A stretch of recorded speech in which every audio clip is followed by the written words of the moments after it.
সাজিদ দাঁড়াও, আজকে তোমায় শেষ করে দিব। মামি কিলার তুমি আমাকে কেন মারতে চাও বলো তো আগে একটু। আমার কপালে তো টিক চিহ্ন আছে, মামি কিলার কিছুই করতে পারবে না। মামি কিলার আমার কাছে কি চাই তোমার? আমার কপালে তো টিক চিহ্ন আছে। মৃত্যু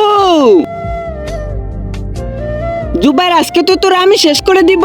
মামি কিলার আমার কপালে তো টিক চিহ্ন আছে, তাহলে আমাকে কেন মারবি সেটা আগে বলো, বাহানা চলবে না।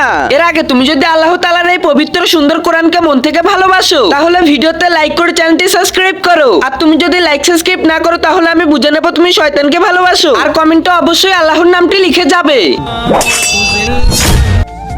মামি কিলা তুমি এই লোকগুলোকে কেন মারতিছো? তুমি তো তাদেরকে মারতে পারবে যাদের কপালে ক্রস চিহ্ন আছে, শুধু এদেরকে মারতিছো কেন? হ্যাঁ ঠিক বলছো, আমি তাদেরকে মারি যাদের কপালে ক্রস চিহ্ন আছে। কিন্তু এরা কি করছে জানো ভাইও? আজকে 300 টাকার বেশি ইনকাম করতে পারিনি। আরে তুই কি বলতাছো? ওস্তাদ মনটা চাইতাছে এদের সবাইকে এখনই শেষ করে দিতে। আচ্ছা তোরা আবারও যা, বাচ্চাদের এখন লেখাপড়া করার বয়স, আর ওদেরকে দিয়ে ওরা ব্যবসা চালু করছে, তাই মাওলানা আমি ওদের সবাইকে শেষ করে দিতাছি।